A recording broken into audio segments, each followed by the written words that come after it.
अस्सलाम वालेकुम everyone, this is sir Noor and we are learning English language. आज की क्लास नंबर 41 है। आज की क्लास में फ्यूचर परफेक्ट कंटिन्यूअस टेंस समझाया जाएगा और समझा जाएगा। आइए क्लास की तरफ चलते हैं वक्त ज़ाया किए बगैर। Future perfect continuous tense, it is used to describe an action that will continue for a period of time before a certain point in the future. यानी कि एक ऐसा काम आने वाले वक्त में हो रहा होगा before a certain point in the future, यानी कि एक ख़ास वक्त से पहले, आने वाले वक्त में एक ख़ास वक्त से पहले एक काम हो रहा होगा। तो आइए इसको एग्जाम्पल में देख लेते हैं ताकि बात समझ में आ सके।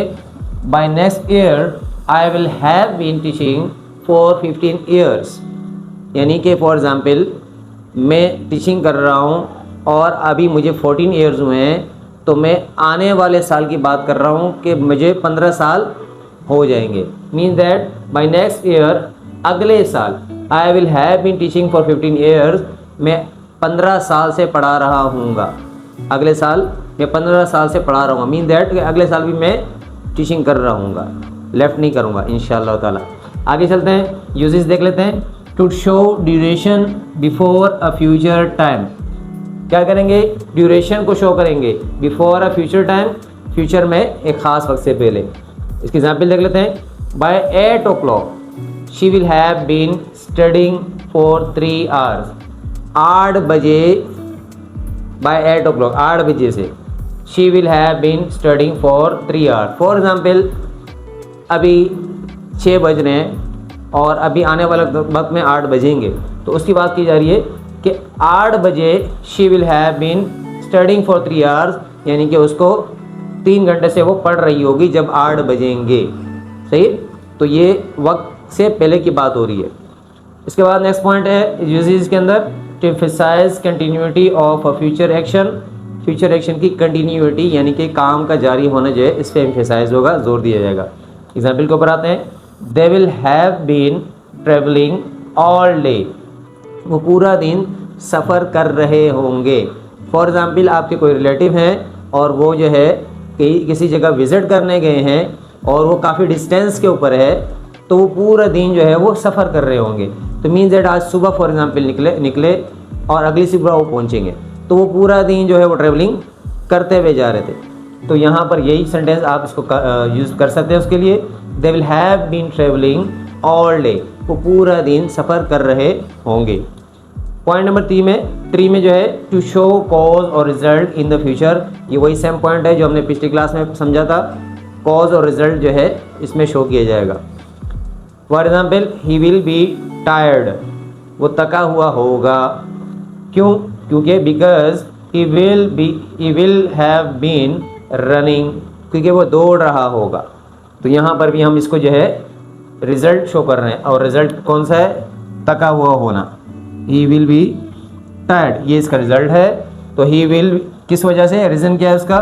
ही विल हैव बीन रनिंग, तो वो दौड़ रहा होगा जिसकी वजह से वो क्या होगा? थका हुआ होगा।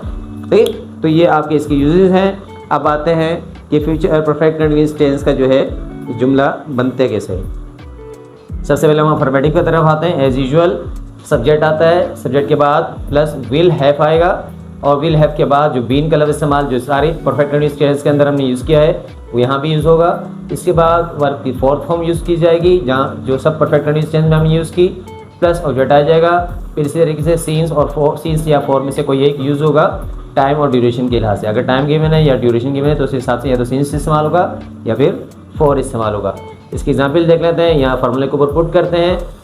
एग्जाम्पल क्या है? We will have been working on the project for months.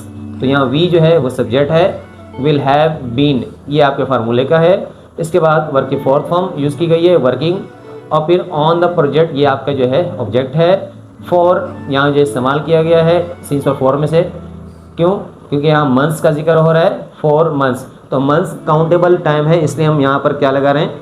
4 लगा रहे हैं। इसका नेगेटिव कैसे बनेगा आइए सीखते हैं। Subject plus will plus not have been, तो यहाँ पर आपने प्लेसमेंट याद रखनी है, सिर्फ नॉट का इजाफा किया जा रहा है जिसकी वजह से ये नेगेटिव का जुमला बनेगा। नोट कहाँ लगाएंगे? विल और हैव बीन के दरमियान नोट लग जाएगा, तो ये आपका नेगेटिव सेंटेंस बन जाएगा। एग्जाम्पल में देख लेते हैं। He will not have been sleeping since morning, वो सुबह से सो नहीं रहा होगा। तो नोट आप यहाँ देख रहे हैं, विल और हैव बीन के दरमियान नोट लगाया हुआ है। इसके बाद सिंपल इंटरोगेटिव की बात करते हैं। सिंपल इंटरोगेटिव का जुमला हम कैसे बनाएंगे?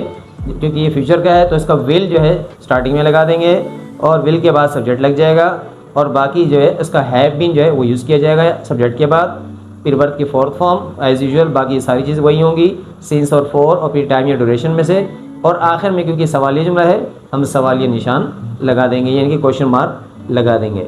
एग्जाम्पल भी इसको देख लेते हैं। Will she have been reading the book since evening, क्या वो शाम से, इवनिंग से यानी कि शाम से किताब पढ़ रही होगी, क्या वो शाम से किताब पढ़ रही होगी।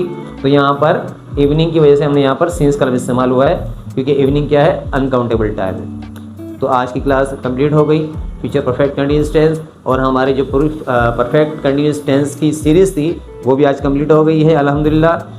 और इसकी इंशाल्लाह कंपैरिजन की क्लास भी नेक्स्ट क्लास इंशाल्लाह हमारी कंपैरिजन की क्लास ही होगी, जो कि आपके सामने पेश की जाएगी, और वहाँ पर हम कंपेयर करेंगे और समझने की कोशिश करेंगे कि कहाँ डिफरेंस है तीनों टेंसेस के अंदर, यानी कि present perfect continuous tense, past perfect continuous tense और फ्यूचर परफेक्ट कंटिन्यूअस टेंस। तो कहाँ डिफरेंस है, कहाँ सिमिलरिटी है, तो ये सारी चीज़ें देखेंगे ताकि इसकी जो स्ट्रक्चर्स हैं वो हमें अच्छी तरीके से ज़हन नशीन हो सके। सनों की इजाज़त दीजिए, अल्लाह हाफिज़।